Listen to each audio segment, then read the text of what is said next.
1,32,079 కోట్లు అధ్యక్ష. చంద్రబాబు నాయుడు గారు ఛార్జ్ తీసుకొని వచ్చాం.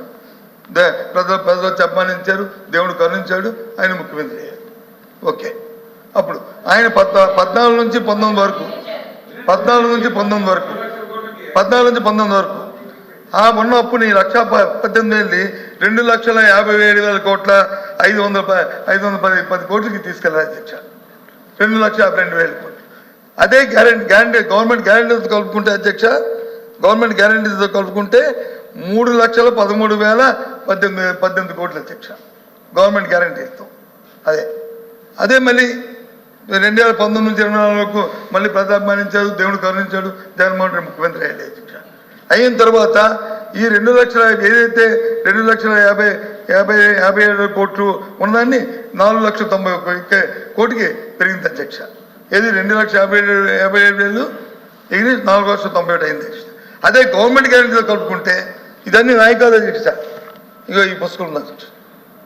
గవర్నమెంట్ గ్యారంటీతో కలుపుకుంటే అధ్యక్ష 1,54,000 కోట్లు గవర్నమెంట్ గ్యారంటీ కలిపి 6,46,000 కోట్ల 531 అధ్యక్ష. ఇది ఆర్థిక మంత్రి గారు ఇచ్చిన బడ్జెట్లో ఉన్న లక్షల అధ్యక్ష. ఇవి కాకుండా పోనీ ఏదన్నా యనమల రామకృష్ణ గారు వాళ్ళు వీళ్ళు ఇవన్నీ బారోయింగ్స్, ఇంక ఇవి కాకుండా గవర్నమెంట్ గ్యారంటీ లేని బారోయింగ్స్ చేశారు, కార్పొరేషన్ తప్పులు తెచ్చారు, ఒప్పటిగా తెచ్చేశారు అని అన్నారు అధ్యక్ష. అవి కూడా చెప్తాను అధ్యక్ష. అవి కూడా మా దగ్గర ప్రకారం పబ్లిక్ సెక్టర్ తీసుకున్న అధ్యక్ష. ఆ రోజు రాష్ట్రం బైఫర్కేషన్ అవుతున్న సమయంలో మన రాష్ట్రం చంద్రబాబు నాయుడు గారు అధికారం తీసుకున్నప్పుడు 14లో ఇంకొక 5,744 కోట్లు కలిసింది అధ్యక్ష. అంటే మించి వాళ్ళు కలిస్తే 1,40,717 కోట్లు అవుతుంది. అంటే 1,40,717 కోట్లు. ఇది 14 అప్పు మన రాష్ట్రం చంద్రబాబు నాయుడు గారు అధికారంలోకి వచ్చిన తర్వాత. అదే బారోయింగ్ చంద్రబాబు నాయుడు గారు కూడా ఈ సెక్టర్లో బారోయింగ్స్ ఇంకో 55,000 కోట్లు కలిపితే 3,90,247 కోట్లు అధ్యక్ష బారోయింగ్స్ కలిపి.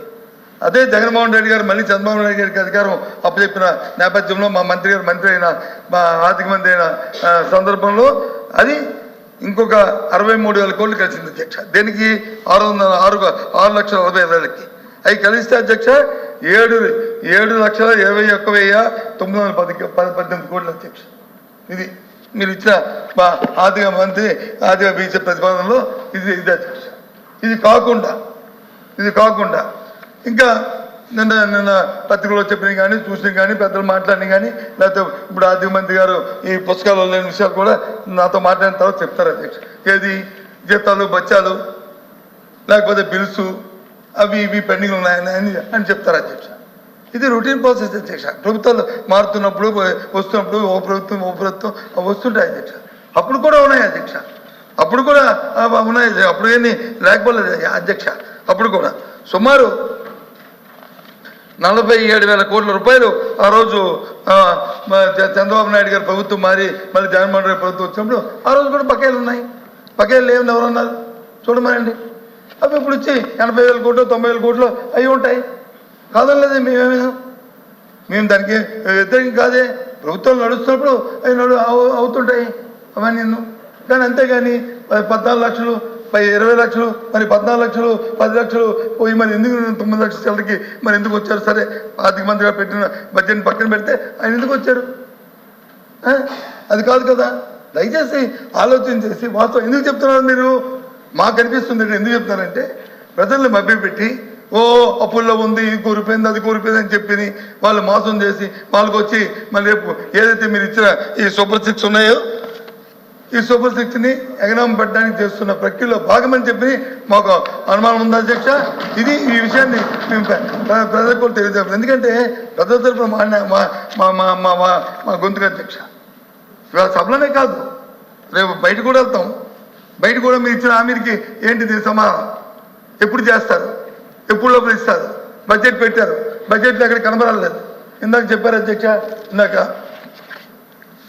గౌరవ సభ్యులు మాట్లాడుతూ చెప్పారు అధ్యక్ష. మన మంత్రి గారు వచ్చి తిరిగినప్పుడు యువగలం గురించి చెప్పారు. యువగలం మరి యువగలంకి బడ్జెట్లో ఎక్కడ కేటాయింపు ఉంది అధ్యక్ష? మరి ఉండాలి కదా 20 లక్షల ఉద్యోగాలు.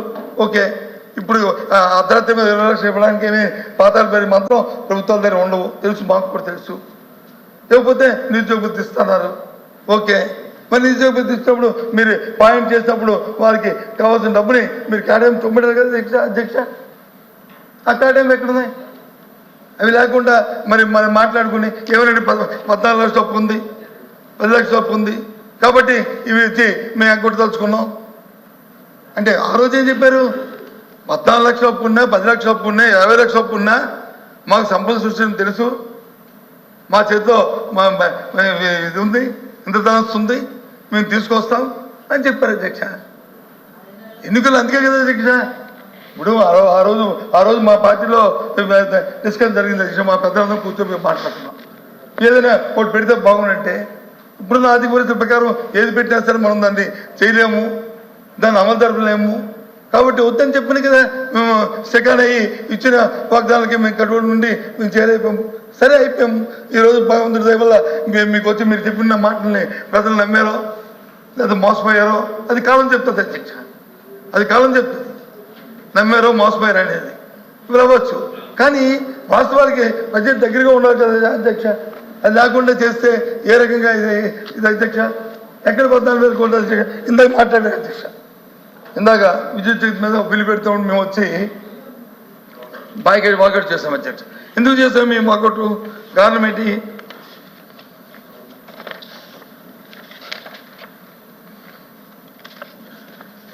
విద్యుత్ రంగానికి ఏ ప్రభుత్వాలు ఉన్నప్పుడు ప్రథమ భారం పడకంట ఆ ప్రభుత్వాలు వచ్చి ఆదుకోవడం అనేది, డిస్కామ్లు ఆదుకోవడం అనేది సహజంగా వస్తున్న పరిణామం అధ్యక్ష. అంటే ప్రజల మీద భారం వేసడానికి విద్యుత్ ఛార్జ్ పెంచడమో లేదా ట్రోప్ ఛార్జ్ వేసడమో లేదా ఇంకోటి చేయడమో ఎవరైనా చేయొచ్చు. ప్రజా అధికారులు ఇచ్చారు కాబట్టి 5 సంవత్సరాల్లో మన ఇష్టం, మన చేతిలో మ్యాండేట్ ఉంది కాబట్టి మన ఇష్టం, రాజ్యాంగంలో మనకి హక్కులు పొందిపోతాయి కాబట్టి మన ఇష్టం. కానీ ఎన్నికల ముందు ఏం చెప్పాం? విద్యుత్ ఛార్జీలు పెంచం, పెన్షన్ ఛార్జీలు తగ్గిస్తామన్నారు. కానీ వాస్తవాలు చూసుకుంటే ఏదైతే 2014, 2015 ఈ ప్రభుత్వం వచ్చినప్పటికీ డిస్కాముల తాలూకు అప్పు ఎంతో తెలుసు అధ్యక్ష? లైబిలిటీ ఎంతో తెలుసు అధ్యక్ష?